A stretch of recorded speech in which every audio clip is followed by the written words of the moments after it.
Good afternoon, everyone. My name is Eleanor Baxter. I'm 76 years old, and what I'm about to share with you has been sitting in my chest like a stone for nearly 5 decades. But today, I'm ready to let it out. Before I begin, if this story moves you, please tap the like button, leave a comment telling me where in the world you're watching from, and subscribe to Grandma's Memories so these stories can reach more people who might need them. Now, let me take you back. It was the summer of 1971. I was 30 years old, living in a quiet corner of Georgia where the magnolia trees lined every street and nobody locked their front doors. I had been married 9 years to Raymond, a man who wore his respectability like a pressed shirt. He managed the local savings institution, sang in the church choir, and coached Little League on Saturdays. To the outside world, we were the picture of a good life. We had 2 children. Our son Nathan was 7, a serious boy who collected rocks and asked questions nobody could answer. Our daughter Clara was 5, full of giggles and always drawing butterflies on every piece of paper she could find. I loved them with everything I had. That particular Tuesday, I woke up with a searing headache, the kind that presses behind both eyes and makes light feel like an assault. Raymond had already left for work. The children were at my mother's. I was alone, moving slowly through a house that felt heavier than usual. Raymond kept a locked cabinet in his study. He'd always said it was for sensitive work documents, but I knew he kept a bottle of strong prescription painkillers in there for his own migraines, ones he'd gotten from a specialist in Atlanta. That morning, my pain was loud enough to make me forget my own rules about his space. The cabinet wasn't locked. I should have known that was unusual. I found the medicine on the second shelf, but as I reached past a stack of folders, my elbow caught the edge of a leather-bound journal, a devotional his mother had given him years ago. It hit the floor with a hollow thud, and when it landed, a folded piece of paper slipped out from between the pages. I almost left it there. Almost. But something in my hands moved before my mind could stop them. I unfolded it. The handwriting belonged to Gerald, Raymond's colleague and closest friend. I recognized it from birthday cards and holiday notes over the years. 7 words. That's all it was. But those 7 words cracked the floor beneath my feet. If she finds out, you know what to do. I read it 3 times, then I sat down on the study floor, right there on the hardwood, because my legs stopped working. Who was she? What was there to find out? And what, exactly, did Raymond know what to do? I refolded the note carefully, placed it back exactly where it had fallen, and returned the journal to the shelf. I took my medicine. I walked to the kitchen. I poured a glass of water, and I stood at the window looking out at the magnolia tree in the backyard, already knowing, deep in the place where the body holds truth before the mind accepts it, that my life had just divided into 2 halves, before and after. But I didn't panic. I made a decision instead. I would find out everything, quietly, carefully, before anyone knew I was looking. Now, my friends, have you ever had a moment when the world looked exactly the same, but you knew nothing would ever be the same again? Tell me in the comments. I'd love to hear from you. But stay with me, because what I uncovered in the weeks that followed was far worse than any note could have prepared me for. After that morning in Raymond's study, I became a different kind of wife. On the outside, nothing changed. I still set the table at 6, still asked about his day, still ironed his shirts in the order he preferred them. But on the inside, I had become someone with a purpose. The first thing I needed was money. Not much, just enough to move. Raymond handled our finances completely. Each week he gave me a household allowance that covered groceries, the children's school supplies, and nothing else. I had been sewing garments for women in the neighborhood for several years, a skill my grandmother taught me, and one I quietly loved. But I had always turned that money back into the house. Not anymore. Beginning that week, I opened a personal savings account at a bank in Maucon, the next town over. I told no one.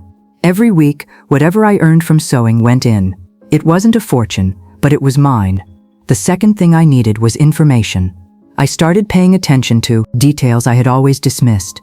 The way Raymond lowered his voice when the phone rang after 9 in the evening. The way he checked the mail before I could reach it on the first Monday of every month. The way he packed an extra shirt whenever he drove to meetings in Augusta. Meetings that always fell on a Thursday. 3 weeks after finding the note, I found the receipt. It was folded inside the breast pocket of a sport coat I was preparing to drop at the dry cleaner. A jeweler's receipt, from Savannah, dated 6 weeks before. The item, a diamond pendant necklace. The cost, more than what Raymond gave me for 4 months of household expenses. I had never received that necklace. I memorized the receipt, replaced it, and dropped the coat at the cleaner as if nothing had happened. That same afternoon, I began asking questions, carefully, the way you pull a thread from fabric without disturbing the weave. I told our neighbor Margaret that I was planning to surprise Raymond with a trip to Savannah for our anniversary and asked if she knew any lovely areas to explore. She gave me a neighborhood name without thinking twice. The following Thursday, while Raymond was at his meeting and the children were at my mother's, I drove to Savannah. I found the street without much trouble. It was a handsome neighborhood, old oak trees arching over the road, painted porches, window boxes full of red flowers. I parked 2 blocks away and walked. A woman sweeping her front steps glanced up when I passed.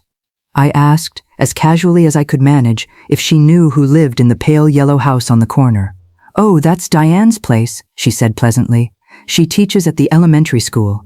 Sweet girl. Her gentleman friend comes every Thursday like clockwork. They say he's from out of town, resolving some personal matters before they can be together properly." I thanked her and walked back to my car. Every Thursday, personal matters, out of town. I sat behind the wheel for a long time. The oak trees were beautiful. The afternoon light was golden. A dog barked somewhere down the road, and I sat very still, letting the shape of it settle into place. Raymond wasn't just hiding money. He was building a second life. And I, the wife, the mother, the woman who ironed his shirts in the right order, was the personal matter he needed to resolve. I drove home. I made dinner. I helped Clara with her butterfly drawings. I kissed Nathan goodnight, and I kept planning. Stay with me, friends, because in the next part, I discovered something hidden at the bottom of our closet that revealed exactly how far Raymond's plan had already gone. A woman who is afraid acts immediately. A woman who is prepared waits. I had learned to wait. It took another week before the right moment arrived. Raymond left early for a Saturday inspection at the bank. The children were at a birthday party 2 streets over. I had 3 hours. I started in his study, methodically, touching nothing out of place. I photographed documents using a small camera I'd bought for cash at a department store in Macon. Account records, ledger sheets with names I didn't recognize beside column after column of quiet withdrawals, each one small enough not to trigger an alarm, together large enough to mean something significant. Gerald's name appeared throughout, not as an employee, as an accomplice. Then I searched the bedroom. Behind the winter coats, beneath a row of Raymond's old travel bags, I found a metal lockbox. The key had been in his shaving kit for months. I'd noticed it once, and he'd explained it away as something from an old filing cabinet at work. I'd believed him then. I didn't believe him now. Inside the box, I found 3 things that changed everything. The first was a pair of boat tickets. 2 passengers booked under the names Raymond Baxter and Diane Whitmore, departing from Charleston, bound for Portugal. The date was 9 weeks away. The second was an envelope containing documents in a name I didn't recognize, close enough to Raymond's that the resemblance was unmistakable, different enough to belong to a stranger. The third was a letter, handwritten, from Diane, recent. I won't repeat the whole thing, but the last paragraph told me what I needed to know. She wrote that she was 4 months along. She wrote that she couldn't wait to stop pretending. She wrote, whatever needs to happen with his situation, we waited long enough. His situation. That was me. That was Nathan and Clara. His situation. I placed everything back exactly as I had found it. I locked the box. I returned the key. I went to the kitchen and made myself a cup of tea, and I drank it standing at the window, looking at the magnolia tree, the same one I had stared at when I first found the note. I didn't cry. Not then. There would be time for that later. What I felt instead was something colder and more useful. Clarity. Raymond and Tom. Gerald had been siphoning money from the bank's accounts for at least 3 years.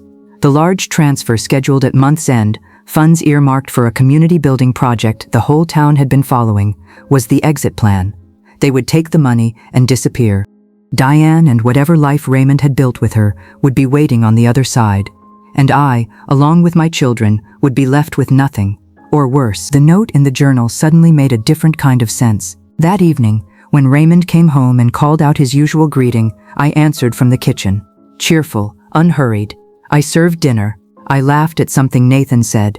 I asked Raymond about his day. 9 weeks, that's all I had, and I already knew what I was going to do. Don't go anywhere, my friends, because in the next part, I'm going to tell you about the most important decision I made, who I chose to trust, and how I reached them without anyone knowing. Summed. When you're in danger, the worst thing you can do is tell the wrong person. The sheriff in our county played cards with Raymond and Gerald every second Friday. The circuit court judge had baptized Nathan. 3 of the 4 town councilmen had accounts at Raymond's bank. Trust was not freely available. It had to be sought carefully and in the right direction. What I needed was someone from the outside, someone with authority who had no history with Raymond, no loyalty built over Sunday dinners and shared secrets. I remembered the name Hargrove, a federal bank examiner who came twice a year to audit the institution. Raymond complained about him endlessly, called him inflexible, said the man had no sense of community or goodwill. That was enough for me. Through a carefully worded conversation with Raymond's secretary, a newer woman named Patricia who I'd gotten to know through the church women's group, I learned that Examiner Hargrove was scheduled to arrive the following week. He always stayed at the inn near the courthouse. Getting the documents to him without being seen required some creativity. I had been sewing a dress for the inn owner's wife, a floral pattern she'd requested for a church function. I arranged to deliver it personally. Inside the lining of the garment bag, I had sewn a sealed envelope containing copies of the documents, the photographs, and a short letter explaining what I had found and what I believed was being planned. I handed off the dress. I made pleasant conversation about hemlines and the weather. I drove home. 3 days later, Patricia stopped by with the excuse of asking about a pattern for her daughter's school program. She leaned across the kitchen table and told me in a low voice that Examiner Hargrove had requested 6 months of internal transfer records, an unusual ask for a routine inspection. Raymond and Gerald had gone pale when the list was handed to them. My envelope had reached him, but I also knew that awareness of a threat can accelerate it. Raymond, nervous and cornered, might move his timeline forward. I had to be ready to leave at a moment's notice. I told my childhood friend Josephine, who had a sewing studio in the capital, only what she needed to know, that my marriage was ending and I would need work soon. She didn't ask for details. She offered a room at the back of her studio and said, "Come when you're ready." I packed a small bag for each of the children, kept them hidden beneath my side of the bed. Certificates, vaccination records, a small photograph album.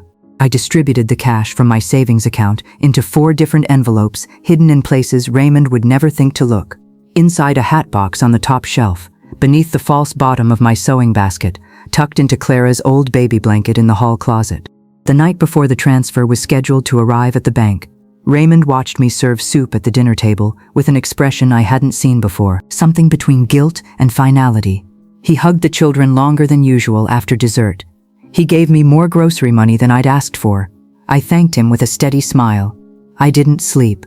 My dear friends, courage isn't the absence of fear. It's moving forward anyway, one quiet step at a time. Have you ever had to be brave in silence, without anyone knowing?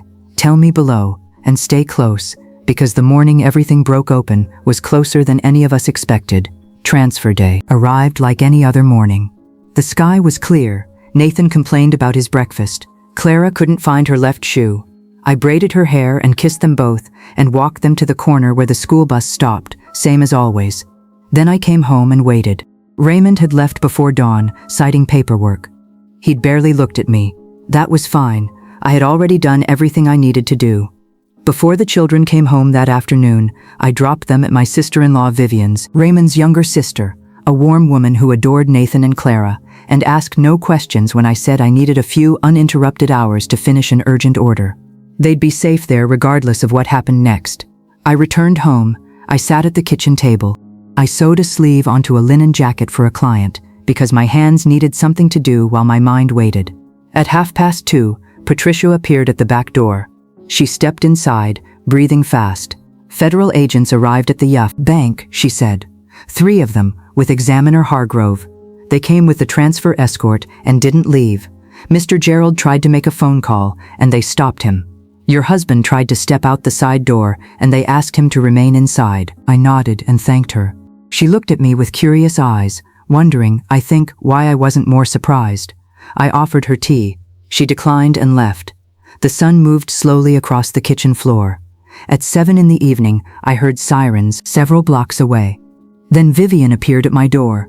pale-faced, breathless, before I could even reach for the knob. She told me Raymond and Gerald had been detained, that federal agents were interviewing employees, that the whole county was gathering on the sidewalk outside the bank. I let myself collapse into a chair, covered my face with both hands, and shook. Not performance, real, body-level release of everything I had been holding for 6 weeks. Vivian sat beside me and gripped my hand. She said, "Ellie, did you know?" I said, "I found out. I couldn't tell anyone." She held me tighter and didn't ask for more. The next morning, the story was in every paper within 50 miles. Federal banking fraud, ghost accounts, a planned disappearance. A pregnant woman in Savannah, named Diane Whitmore, who told investigators she had believed Raymond was a separated man about to finalize his divorce. I was now the betrayed wife, the one who didn't know, the tragic centerpiece of the yacht, county's biggest scandal in 30 years. And somehow, standing in my kitchen in the morning light, Nathan eating cereal at the table, Clara drawing butterflies on a paper bag, I felt something unexpected underneath all the pain. Relief. Solid, quiet, undeniable relief. I was alive. My children were safe. The danger that note had quietly announced was behind me now. What came next would be hard, but hard, I had learned, was something I could survive. Stay with me, friends, because picking up the pieces is a whole story of its own, and it begins with the longest walk I ever took. Straight through the center of town with my head held up. When scandal arrives in a small town, it doesn't knock. It simply surrounds you. By the morning after the arrests, everyone knew. The women at the market, the men at the filling station, the families coming out of Sunday service. Wherever I turned, I could feel the shape of it, the stares, the whispers that fell quiet as I approached, the mixture of sympathy and curiosity in every set of eyes. Some people I had known for years suddenly couldn't hold my gaze. Vivian wanted me to stay inside, let the storm pass, wait for things to settle. I understood the instinct. But I had lived my whole married life making myself small, taking up less space, managing the discomfort of others. I was done with that. I dressed carefully. Navy blue dress, one I'd sewn myself, clean lines, nothing flashy. Red lipstick, which I almost never wore on ordinary days. Comfortable shoes. I walked to the market. The silence when I entered was almost amusing, if you could get far enough outside yourself to find it so. I moved through the aisles with a shopping basket. I greeted people by name. I asked after someone's mother who had been ill. I picked up a bunch of yellow flowers for the table because the children liked yellow. At the butcher counter, a man I'd known since childhood looked away when I approached.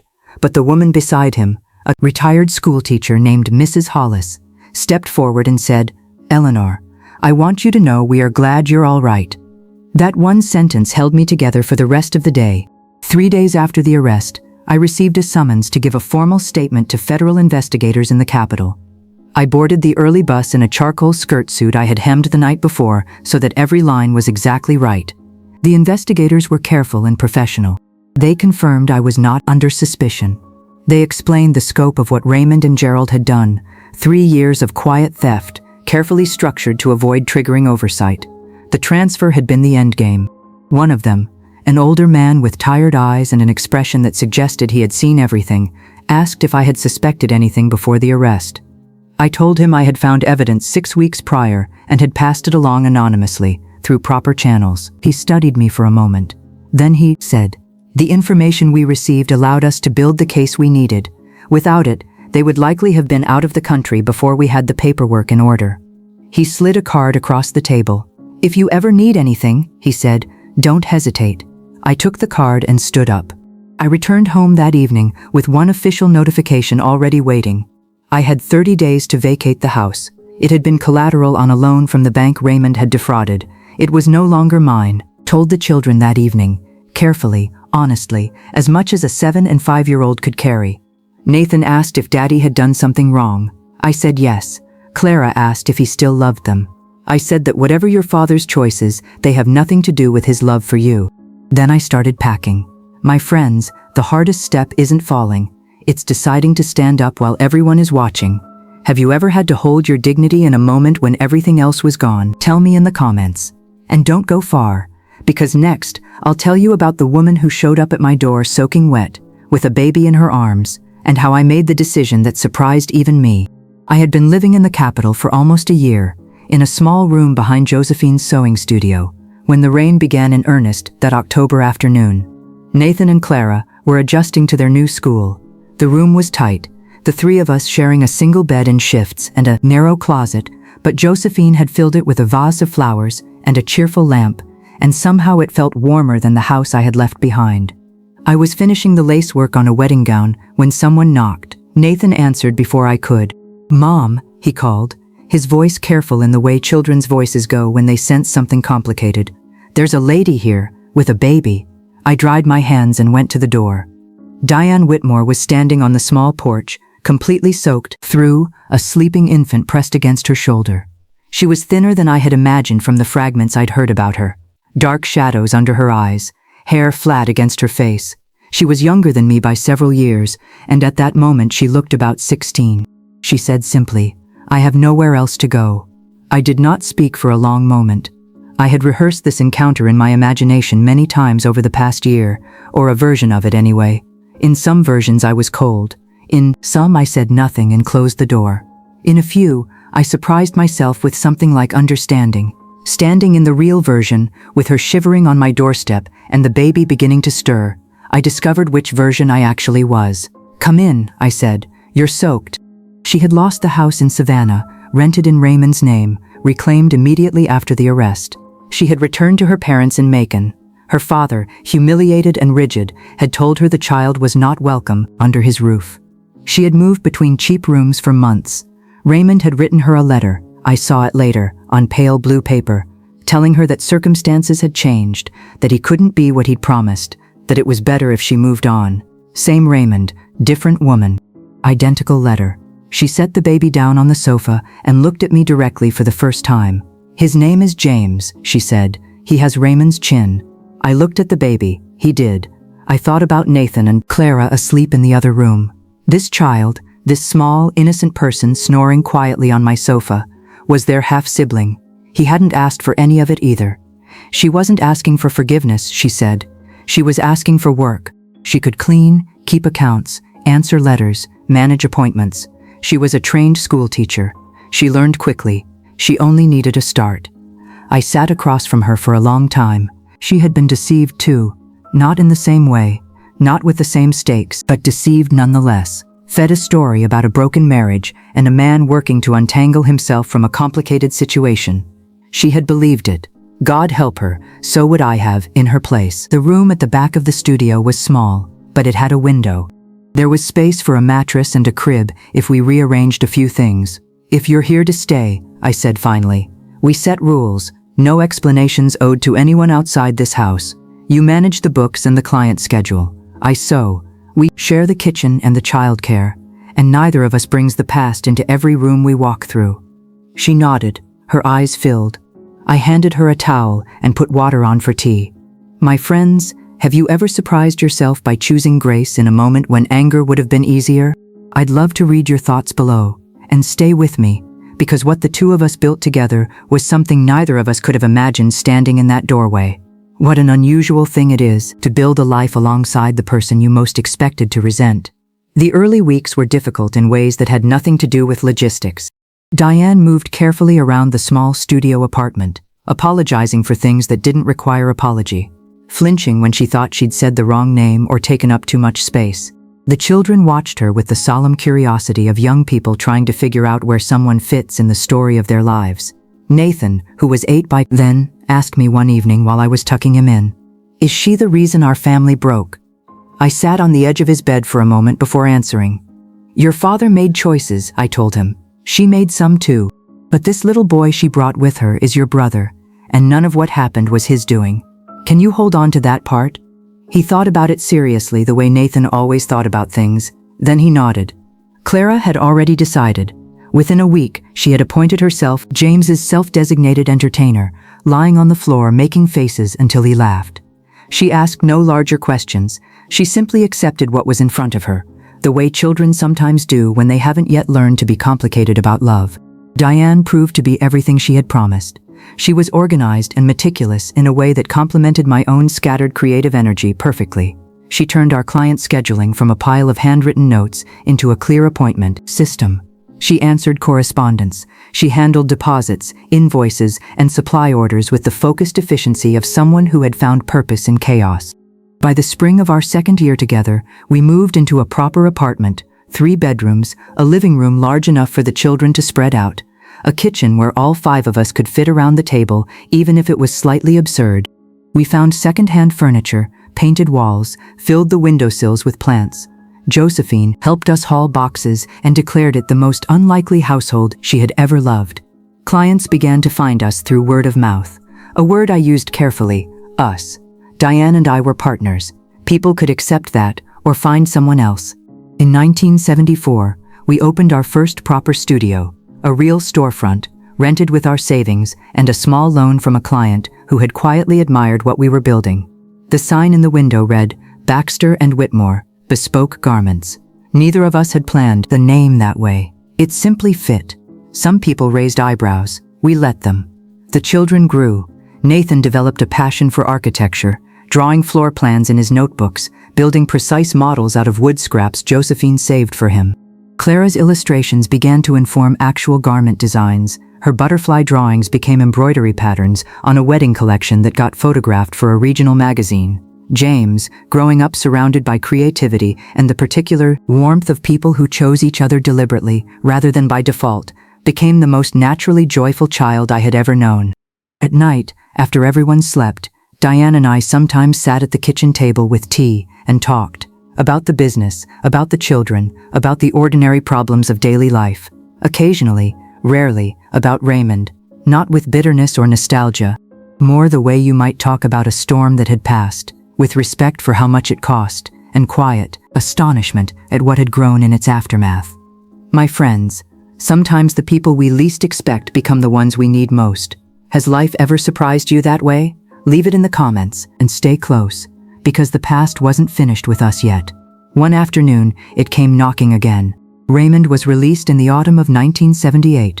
He had served 7 years. I had known this day was coming. I had tracked the timeline quietly, the way you keep an eye on weather systems that are still far out but moving in your direction. When his release date arrived, I was 57 years old, in the middle of a busy season at the studio, and moderately certain I had made my peace with most of it. Then he walked through the front door of our studio on a Wednesday afternoon while I was fitting a client. My assistant's voice found me at the back of the room. Mrs. Baxter, there's a man asking for you. He says his name is Raymond. I completed the fitting. I thanked the client, scheduled her return appointment, walked her to the door. Then I went to reception. He had aged substantially. The hair that had always been dark was now entirely silver. He was thinner, carrying himself differently, smaller somehow, the particular diminishment that comes not from illness but from prolonged reckoning. He wore a clean suit that was several years out of fashion. He said my name. Raymond, I replied. Let's speak in my office. I led him past the seamstresses, aware of every set of eyes. My office reflected who I had become over 9 years. Framed sketches from Clara on the walls, a broad work table for designs and contracts, a shelf of reference books and fabric samples. It was organized. It was mine. He sat across from me and said he wanted to see the children. They're adults now, I told him. Nathan is 17. Clara is 15. What they choose to do about you is their decision. He nodded. He looked at a photograph on my desk, Nathan and Clara at a school ceremony, and his face did something complicated. He also asked about James. That stopped me. He had written Diane a letter after the arrest, cold, impersonal, dissolving all obligation. He had abandoned both of them without a backward look. And now, 7 years later, he wanted to know his son.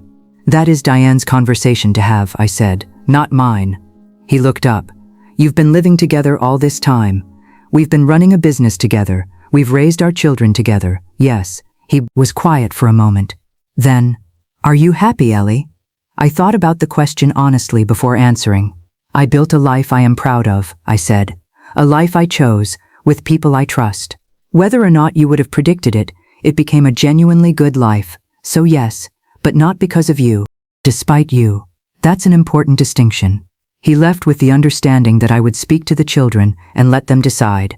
I watched him walk down the street from my office window, shoulders curved, footsteps slow. A man who had gambled everything on one plan and lost not only the plan but the people. I didn't feel triumph. I didn't feel grief.